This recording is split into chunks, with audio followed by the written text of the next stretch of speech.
This is KTVM 6, your first alert station. You're watching the news at 10. Montana hospitals are on alert for an imposter tonight. Good evening, I'm Alissa Irei. Health officials are warning medical facilities to be on the lookout for a woman possibly posing as a healthcare worker. Riverstone Health released this picture of the woman to the NBC Montana affiliate in Billings. According to officials, the woman breached security at Billings Clinic a number of times and even accompanied doctors on patient checks.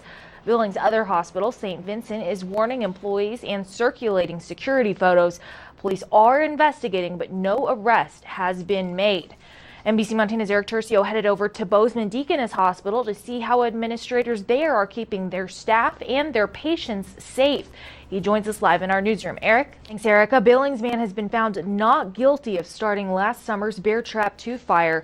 Kyler Schmitz faced 8 counts of felony arson and 1 alternate count of negligent arson, also a felony.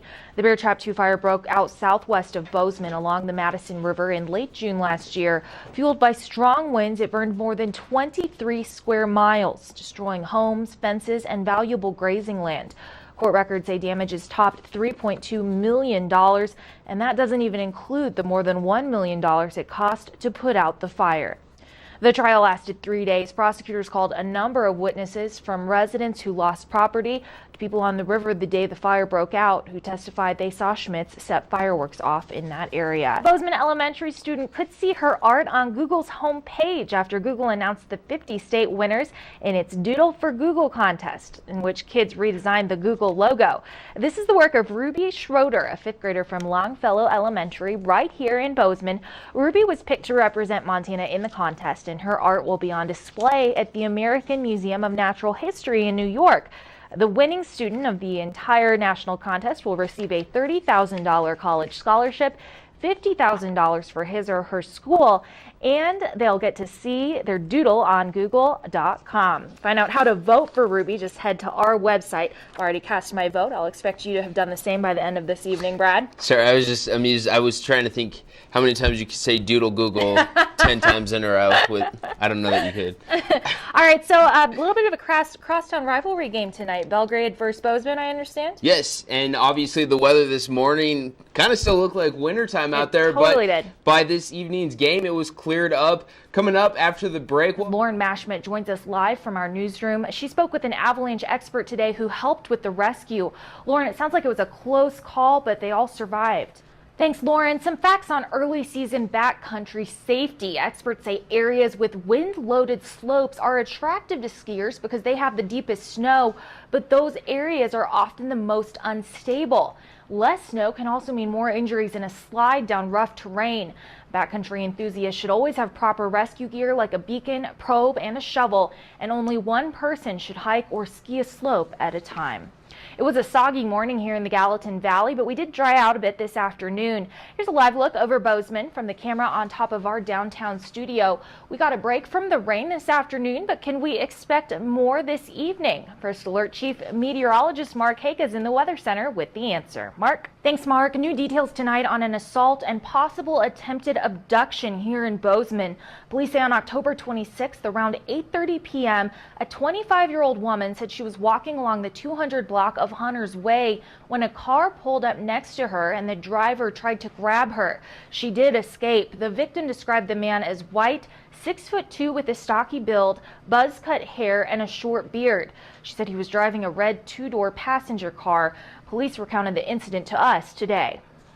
Investigators are asking anyone who thinks they saw that vehicle in the area or might have information on the suspect to call Crime Stoppers. That number is 586-1131. Again, that's 586-1131. 3 Belgrade men are charged with aggravated burglary after an alleged home invasion early this morning. Prosecutors say Justin Ricker, Dylan Patterson, and a boy under the age of 18 knocked on the back door of the alleged victim's apartment around 2:15 a.m. When the door opened, the men reportedly pushed their way inside, tried to beat him up, and then fled.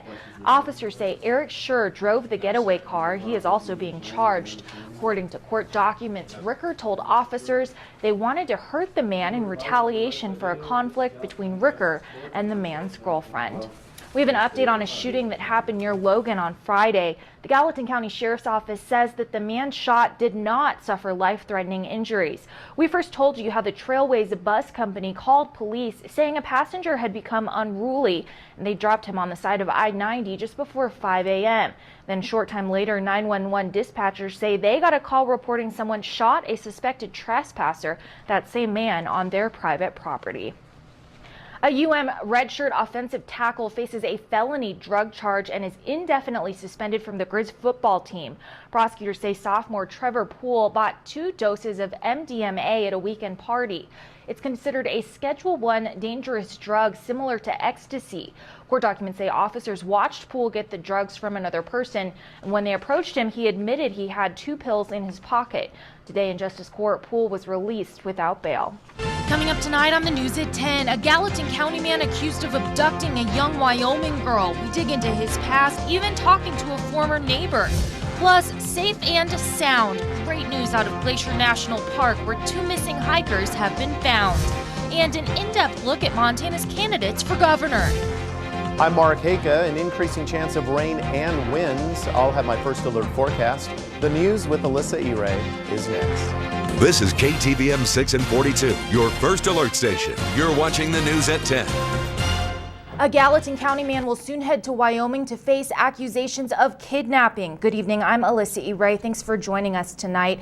This evening, we're digging into the background of 39-year-old Jesse Paul Spear. We talked to his ex-wife and his former neighbor. But first, here's what we know. Spear was arrested Saturday night in Belgrade on a warrant out of Park County, Wyoming.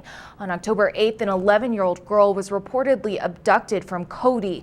An Amber Alert was issued and the girl was found alive within a couple of hours. She had been sexually assaulted. A security camera captured pictures of the suspect's vehicle, and the victim provided a description of a suspect himself. Investigators found a cargo box that they believe was on the suspect's vehicle at the time of the abduction, and say Yellowstone Park law enforcement helped them track down a possible plate number. They arrested Spear, a nature photographer, Saturday night in a Belgrade parking lot. Today, Spear faced a Gallatin County District Court judge waiving his right to an extradition hearing. The judge says that means the 39-year-old admits he's the man wanted in the warrant for an alleged kidnapping where a firearm was used. Spear has not yet been officially charged. Bozeman law enforcement says Park County, Wyoming has 30 days to take Spear to Cody, but they expect that to happen sooner. As we mentioned, we've been doing some background research on Spear to find out just who he is and where he comes from. NBC Montana's Lauren Mashma joins us now. She dug through court documents and found he's divorced with 2 small children. Now, Lauren, I understand you also spoke with Spear's ex-wife as well as a former neighbor. Right, Alyssa. I talked to actually several of his former neighbors, and I'll get to that in just a second. Thanks, Lauren. Obviously, this has been a tough week for the small town of Cody, Wyoming, population about 10,000. I called the managing editor of the local paper, the Cody Enterprise. He said the community's focused on supporting that 11-year-old victim who is now back home with her family. An important note, local officials tell us the weekend disappearance of 2 girls in Belgrade was unrelated to the Cody case. Those children were found safe and unharmed. The Westminster, Colorado Police Department says on its Facebook page that the FBI has also ruled out a connection between Jesse Spear and the murder of 10-year-old Colorado girl Jessica Ridgway.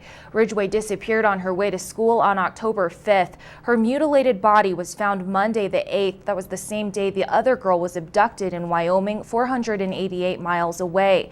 Police in Colorado again say those cases are not connected and they have few, if any, leads.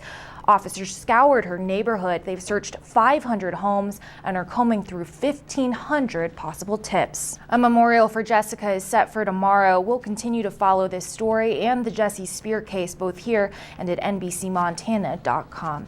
Let's head over to the Weather Center now, where Chief First Alert meteorologist Mark Haka has a first look at tonight's forecast. Mark? Thanks, Mark. Massive relief in northwest Montana tonight after search crews found 2 missing hikers safe and sound in Glacier National Park. The news came just several hours ago. The 2 men went missing about 3 days ago in an area where wintry conditions made it tough on search teams. According to their backcountry permit, the pair planned to hike 17 miles in the Two Medicine area and camp at Old Man Lake. NBC Montana's Scott Zoltan has been at the park for most of the day covering this story. He brings us the details. Both men work as veterinarians in Virginia, and they actually met in vet school. Park officials say they'll be releasing more information tomorrow. We'll be sure to keep you updated.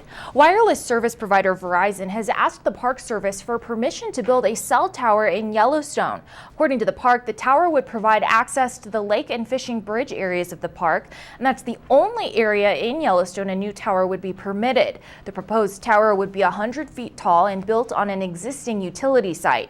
Officials say it would not be visible from several historic districts and that the signal would have minimal reach into the backcountry. Still ahead, we talk policy details with Montana's candidates for governor, what you need to know before you cast your vote. But first, don't blow away. Chief First Alert meteorologist Mark Haka will tell us just how windy it's going to get tomorrow and if we can expect rain or shine. Stay with us.